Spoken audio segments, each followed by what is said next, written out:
Welcome to Conversate, our podcast where we engage in conversation. On this week's episode, I, Aaron, and Kevin are celebrating 250 episodes of this conversation.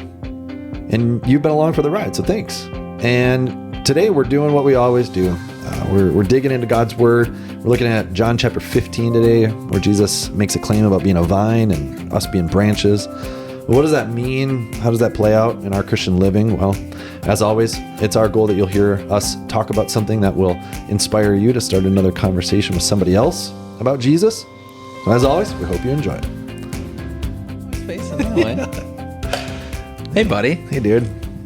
Good morning to you. I'm going to silence my phone. Oh, that's a right now. Great idea. Wait, I might already be. Nope.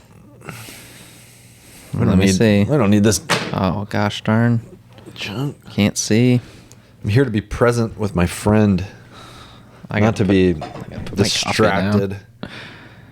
You need help working that thing? Got her. Dude, I didn't even know that my phone had the capacity to silence notifications for the first several weeks, I think even months.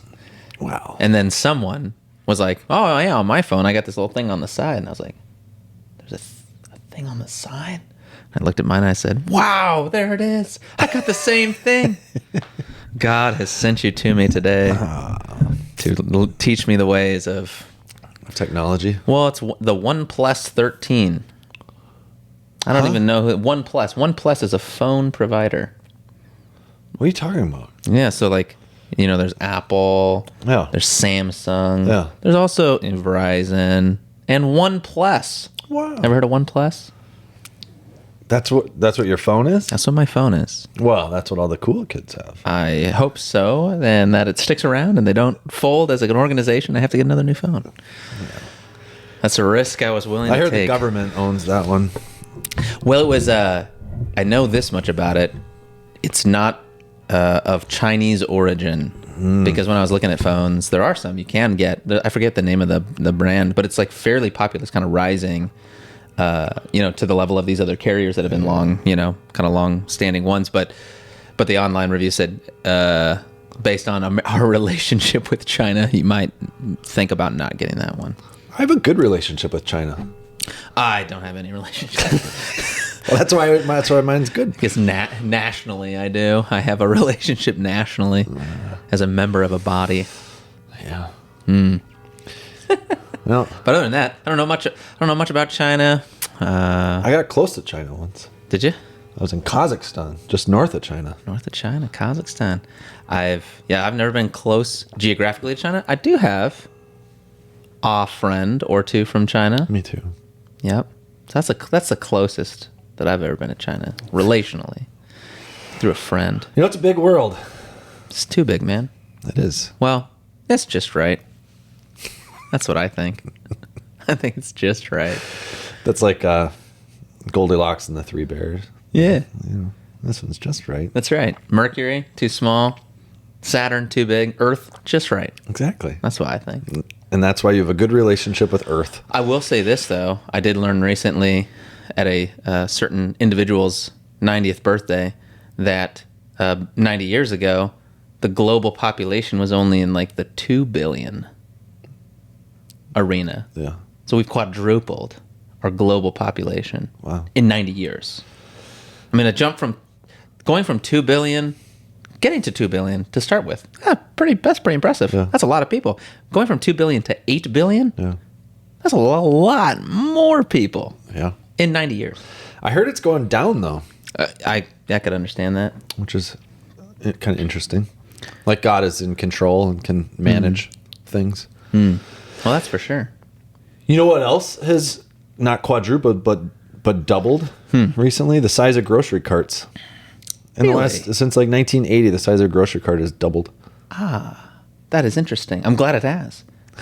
I bet the grocery stores are too. My kids like to sit inside the basket of the cart. They're not supposed to do that. I know, but that's where they go. I know, mine too. Either there or dangling on the sides of it, which can also be disastrous. More disastrous, I would even suggest, than being in the cart. Yeah. I just learned that, and I thought I'd share it. Well, thanks for sharing. You're welcome. Yeah. Well, should we Oh, Oh man, hey, know what a setup. What a setup for this extraordinary moment. Yeah. Please take us into based on that context. well, now that I was going to just awkwardly transition to the theme of the day, and then I forgot to make mention that this is... That's right, folks. This is something, and you're about to find out. Wait, what? It's the 250th episode. That's what we're talking about. The 250th episode. The crowd goes wild. Unbelievable! You know what? I love that they stopped, though, so abruptly.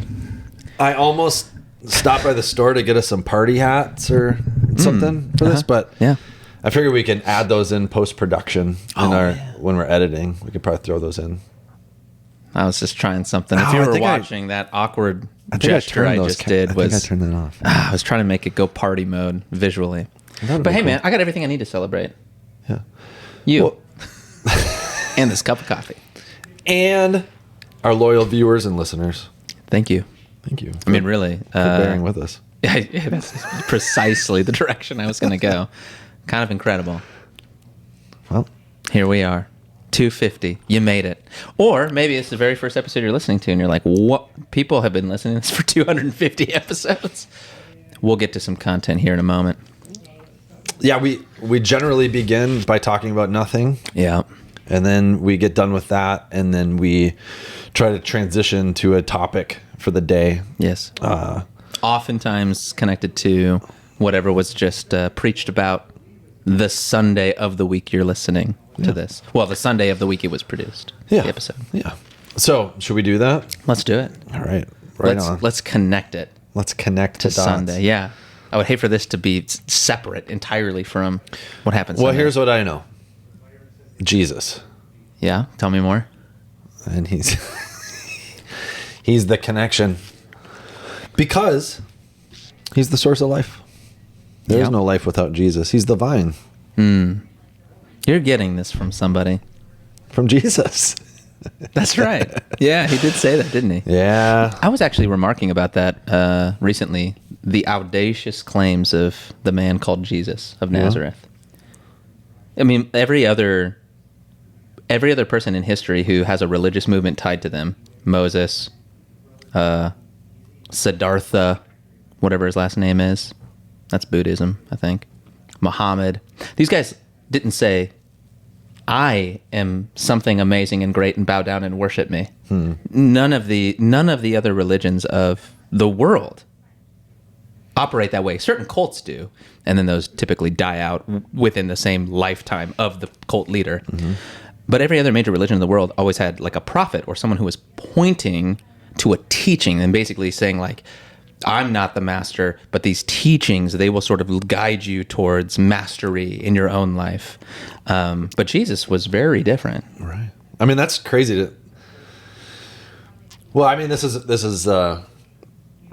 C.S. Lewis has this famous distinction that Jesus was either a liar, a lunatic, or he's really Lord. And That's right. That's I think is what he's getting at with all the statements that Jesus made.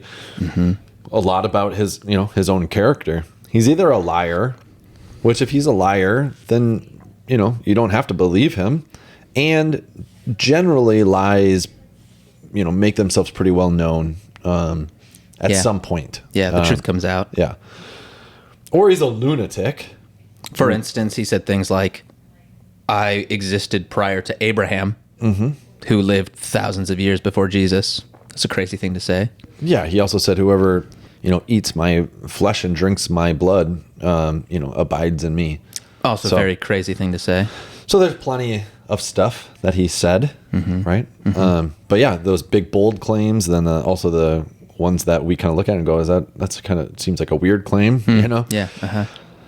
But lunatics, also, like you said, a lot of those are, we've seen these people come and go, these cult leaders. Even scripturally, there are examples of different leaders that popped up claiming to be somebody. Even before Jesus, during the trial of Jesus, there are people who are talking about this and saying, well, this has happened before, Yep.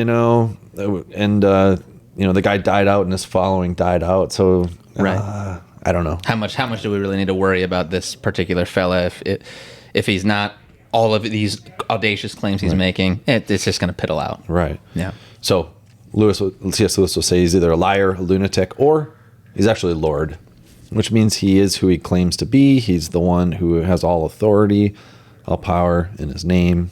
And so that's kind of what you're left with. And so when we look at who Jesus is, it's a pretty fair assessment. And so just what do you want to do? And you can make your own opinion. You can have an opinion on whether you think he's a liar, a lunatic, or a Lord. Mm-hmm. But if you're a sane, reasonable person who also looks at the evidence, well, you're gonna be hard pressed to make a definitive call that he's a liar or a lunatic. It's like been watching some NCAA basketball, and now they can, just like every sport these days, they can challenge a ruling, Sure. But for the ruling to be challenged, or for the ruling to be overturned, it has to be conclusive. That's the evidence. word. Yeah. It has to be conclusive. So they're going to make the ruling, and if you're going to overturn, it's got to be conclusive. And so I think that's kind of the thing. The burden of proof isn't really on Jesus. He's made the claim. Mm-hmm. The burden of proof is on those who want to deny it. So how would you? And especially when you consider the historical trajectory. Again, going back to the conversation Aaron was alluding to between some of the religious leaders. If Jesus is just a flat out liar and everything he says is audacious and ridiculous and not true, so people will not die for a lie that they know is a lie. They might die for a lie that they believe to be true, but they will not die for a lie that they know is a lie. There's some great quote, I forget who, comparing Watergate scandal to Christianity, in the sense of the Watergate scandal. You had people who had a lot of investment in keeping the lie, right? Keeping the thing hidden, keeping it under wraps, keeping the secret amongst themselves. And it only took a matter of I can't remember, weeks for the thing to spill. With Jesus, you have his 12 closest disciples, right? And they're in on this thing with Jesus, right? They're the closest ones to him. If anyone's going to know that he's a liar, it's them. And that would be, part of your accusation of them. If you think Jesus is a liar, then you got to believe, well, he didn't really rise from the dead. His disciples stole his body, right? So they participated in this thing they're trying to keep concealed and hidden from the public.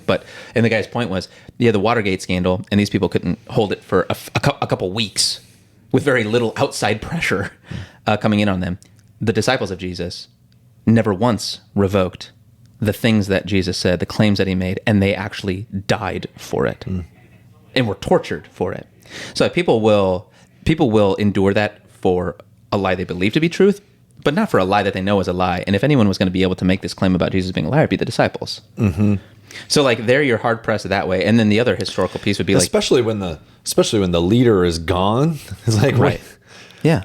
They're not under any kind of compulsion to continue the lie, Right.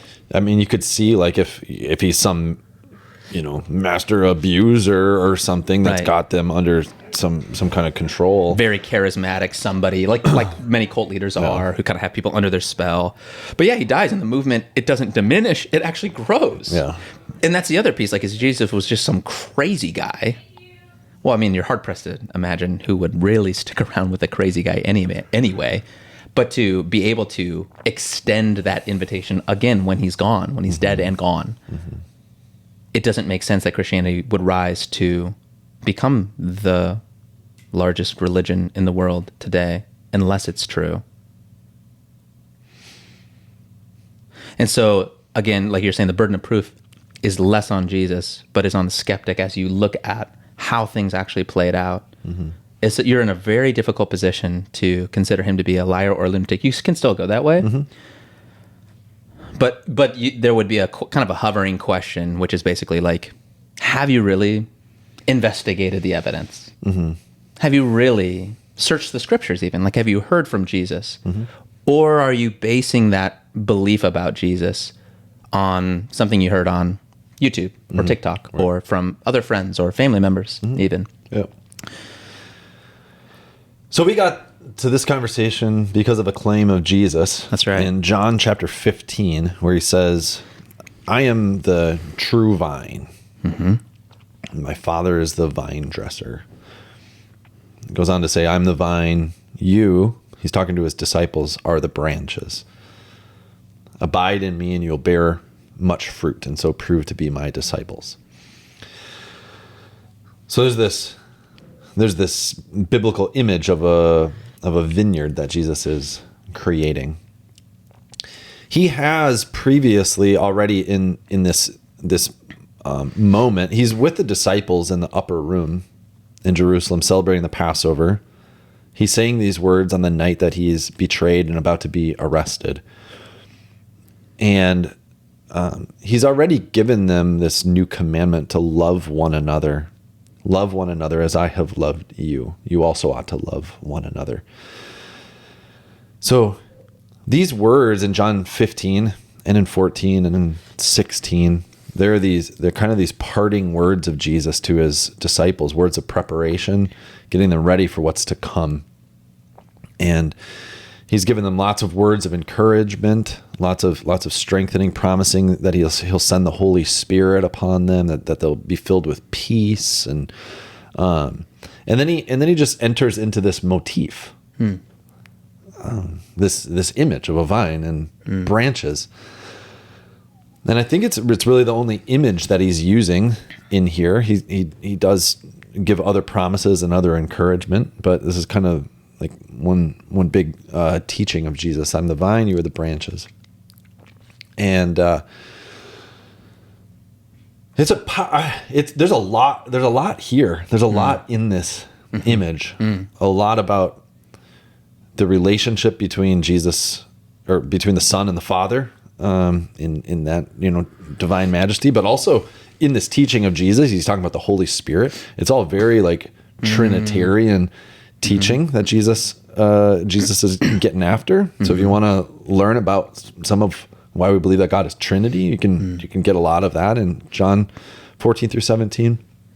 So we understand some about the character of God and the relationship of the Godhead, but also about Jesus and his connection to the Father, but also his connection to us and our connection to him, how it is that we even become connected to him in the first place. And Jesus will say, you did not choose me, but I chose you. So we don't even get to really choose to be branches. He chooses us to connect us to his life. So we learn then about the Christian life and what our responsibility is, and primarily it's to stay connected to Jesus, to abide in him, to have our life filled with his life, so that we'll do the natural thing that a branch will do when connected to the vine, which is to bear fruit. So the fruit, in this vineyard, also the fruit is not the fruit of the branch; it's actually the fruit of the vine. Sure. So the fruit doesn't even really belong to the branch; it belongs to the vine. The vine will keep producing fruit regardless of whether that particular branch is on it or not. Yeah. Yeah. So we learn about that, and so that fruit is this Christ-like character. We look at the fruit of the Spirit in Galatians chapter 5, but also Jesus is very clear that fruit is the kind of the multiplication of disciples, that more people would come then to abide in him as we live connected to him and are filled with his life, and it overflows out of us to produce that fruit. But we really get a clear sense of like who's in charge of this whole thing, right? God is in charge. The Father, the vine dresser, Yahweh. It's his deal. It's his vineyard. It's his vision. He's the one who's planted it. He's the one who's cultivating it. He's the one who's pruning it. He's the one who desires that fruit grows. So he's seeing to all that growth. God gives the growth. We play a role by basically just staying connected to Jesus, because apart from Jesus, you can do nothing. Which he says in this teaching to his disciples. Yeah. Again, big claim. Yeah. Apart from me, you can do nothing. And of course, Jesus there is not talking about you can't, I mean, I guess in some sense, apart from him, you wouldn't even exist, right? Like if all things are created through Christ. No. But I think it seems to be like the implication, like what he's talking about in terms of doing things is really doing The things. fruit bearing. Exactly. In the advance of the kingdom of God. Doing things in advance of your own spiritual growth. It's not something you can do. You can only do it by abiding in Jesus. Yeah. Yeah. There was this really interesting piece that I came across. So Jesus will talk about, that there are these different kinds of branches. Some branches bear no fruit, and they'll either just fall off the branch, or the Father will come along and remove them. There are branches that bear a little bit of fruit, and it says that for the ones that bear a little bit of fruit, the Father, the vine dresser, will prune in order that they'll produce more fruit. I've taught and talked about this a lot, and this, like, the pruning. I don't know. I was trying to think I can't even remember if I preached on John 15. I probably have at some point, but if I have, it's been a while. But I talk about this a lot, especially when people are going through different situations. Like there are pruning aspects to our Christian development, and a lot of times the pruning is the stuff that's, I don't know, it doesn't feel fun in the moment. Just like, I mean, you can just imagine that a part of a branch getting cut off, if it could say so, it probably, might cry a little. Well, and that was kind of the neat thing too in the sermon. You shared that bit about viticulture. Yeah. Well, that was what I was going to get to here. Yeah. So this. Yeah. I don't know how to write sermons. I do it a lot, but I don't know how it happens, except by the Holy Spirit and God's grace. Like, I don't know, anytime I have to preach, I sit down at a blank page. I'm like, again? Okay, I don't know. But I've talked before about when I've talked to people about this image. I've talked about the sap of the vine. But I never I don't think I ever looked that up for sure to be like, do vines have sap? I just imagined they did, just like trees, and I think every plant has some sort of life fluid going through it, I think. Yeah. So I just did a Google on do vines have sap in them, and I ended up in this article about viticulture. And it was talking about, this whole sap, and the whole article was about the pruning process. And then, so those who tend to vineyards to make wine will prune the branches when the plant is dormant, so like in the colder months.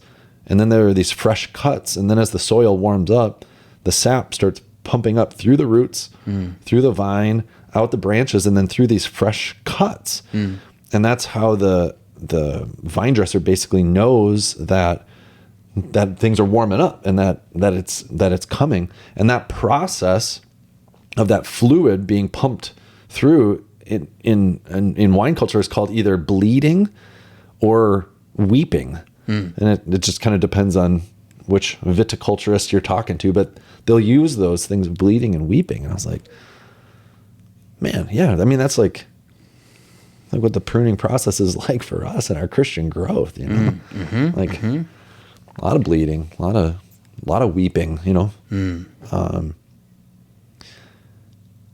you just think about the character of Christ though too. Like he is the God who bleeds, and he's the God who weeps, man of sorrows, he was called. Yeah. And so when we're going through those moments of pruning, it can be really hard to understand in the moment what's going on. Why is this thing being removed from me? Why did I lose this job in this season? Why did this friend betray me in this season? I don't know, you go down the line, all the different sufferings, all the things that we go through. God has the capacity in all of those things to use them as pruning moments to draw you closer to him. Which is a helpful, like, I think you're moving into a helpful distinction as well, right? As we experience these things, we can have sort of the fear, worry, anger, frustration towards God. Yeah. But it's not as though necessarily God was like, you know what this guy really needs? Let me get him betrayed, you know? And then God swoops down and like shoves your friend into that situation to betray you, right? It's not quite as simplistic as that. However, the things that seem only to serve for our suffering or frustration or pain in this life, and this is what I hear you saying, is God has, he does have the power and the sovereignty to take those things and actually work them in the end for your good. Mm-hmm. Yeah. Mm-hmm. But we,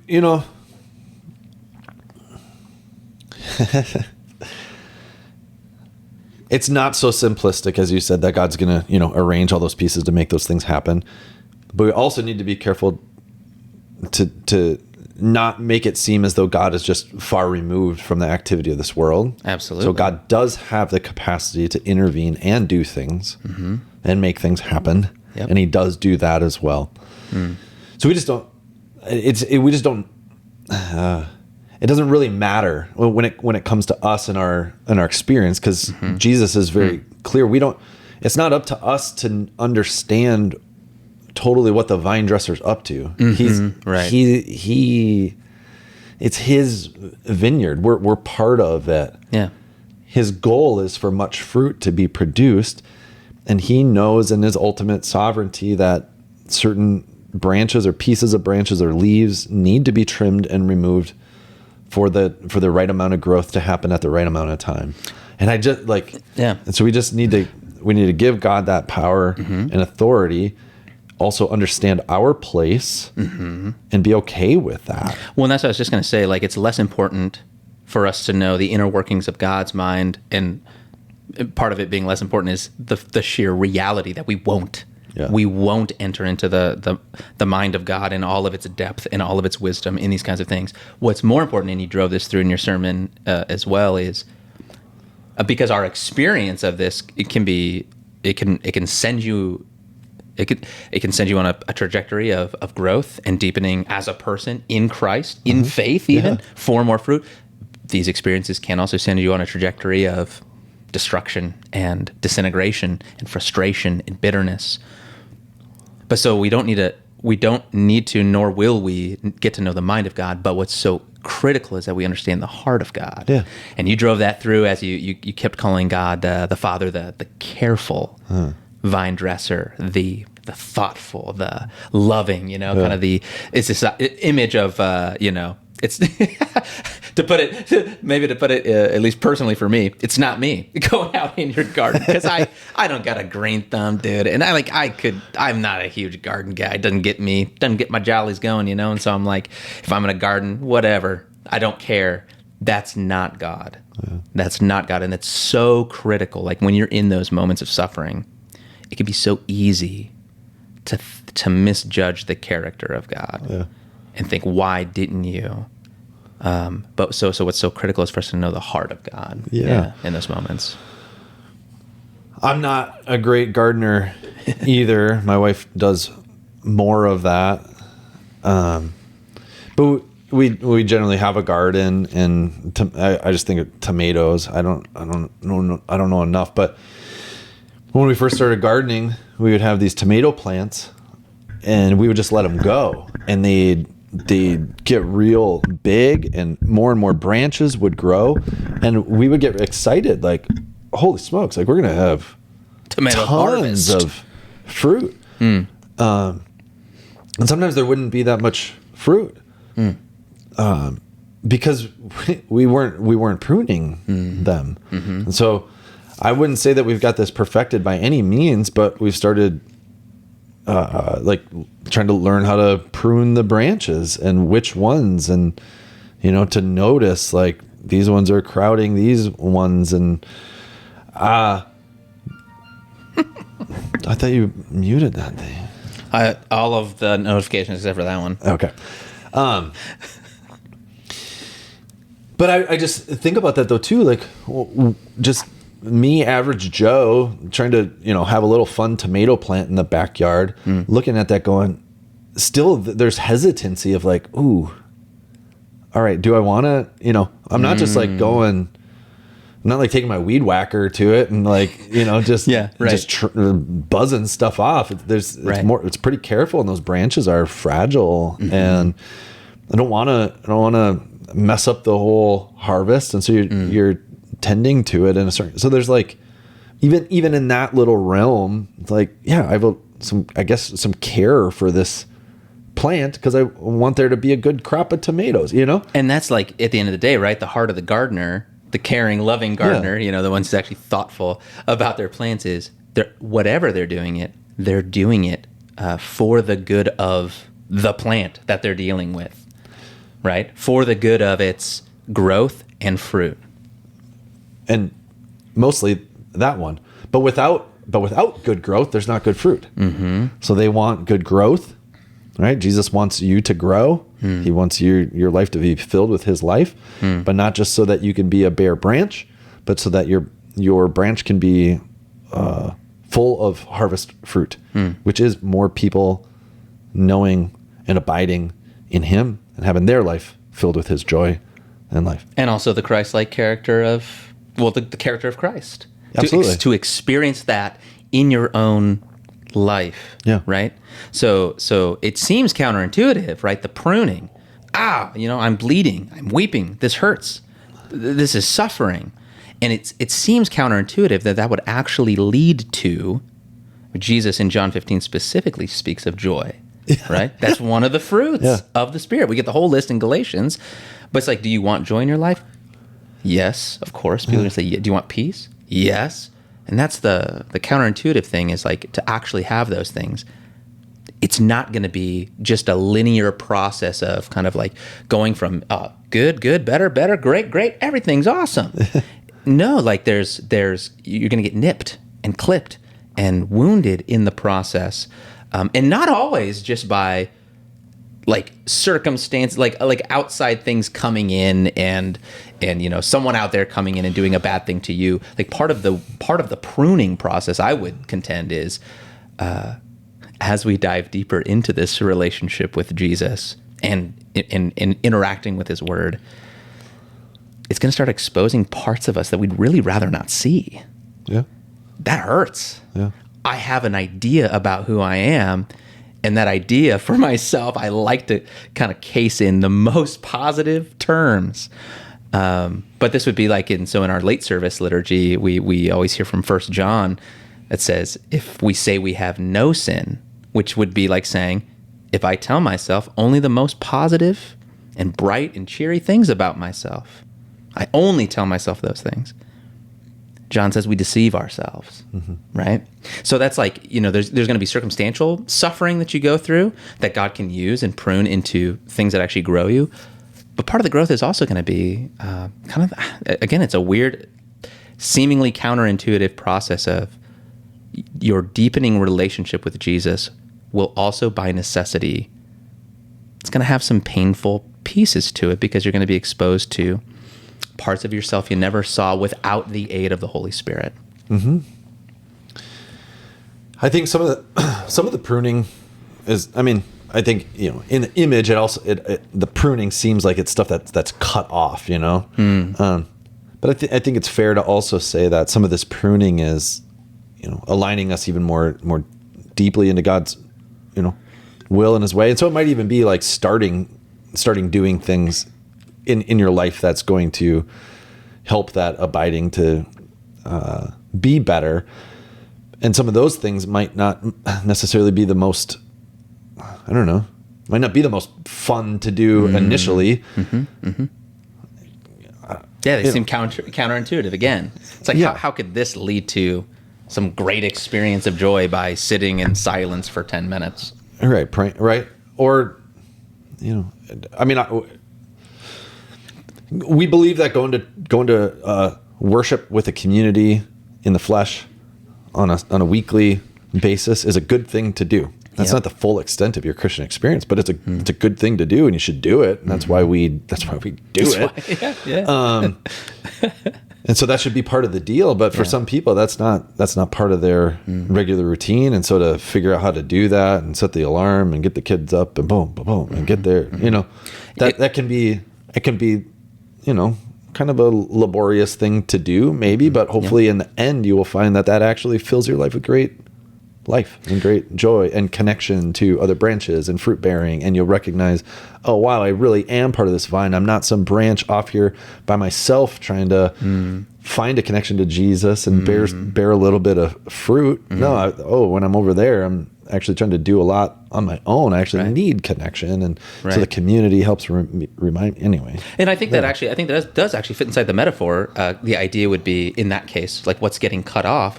Well, in some sense, part of what's getting cut off is a little bit of my freedom. A little bit of my basically saying, look, this is my life. I can live it however I want. Like, who are you even to tell me how to live my life?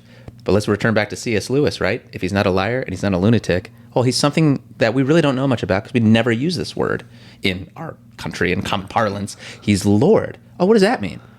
Oh, Lord actually has authority over you. Like the Lord actually can tell you how to live your life. That I mean, we recoil so quick and hard against that in American culture because we're used to this idea of like my freedom. Well, I think we play that into our Christian walk as well. We're like, well, Jesus just loves us, and he just loves me as I am, and I can therefore should just be able to do whatever I want, and he'll just love me, and that's what Christianity is. And it's like, well, let's look a little closer at the words of Jesus, right? Well, let's see if that plays out. I mean, in this section, he says often, like, if you keep my commands, you're my disciples, There if you go. Keep my commands, you're my friends. There's Lord. That line is so funny to me because it kind of sounds like, and this is the problem. So like, if you're not acquainted with the heart of God, if you don't really know Jesus, it's so easy to hear that verse. The verse goes something like, I'll paraphrase it.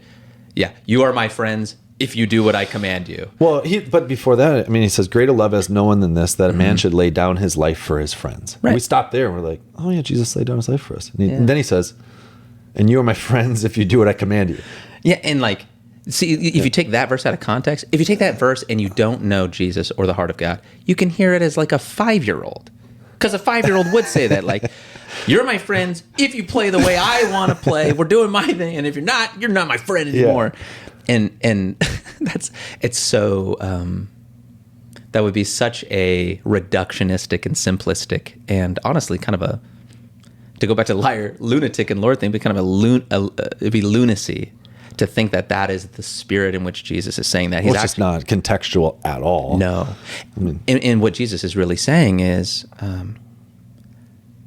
for him to actually be your Lord, it will mean that there are those shifts in your life. Because you're saying, hard as it is, especially for us Americans, I actually don't know how to run my life.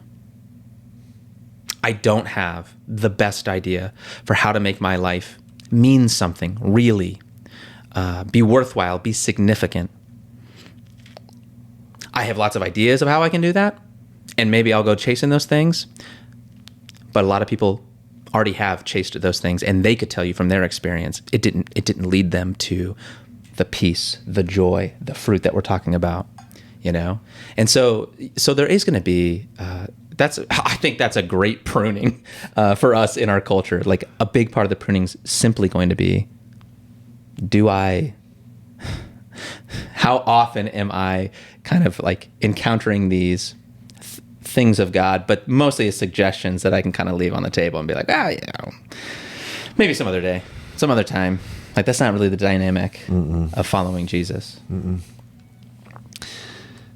mean, Jesus' words are, I think the more that you meditate on these words, the more simple and profound our Christian life becomes. Because simplistically, just stay connected to Jesus.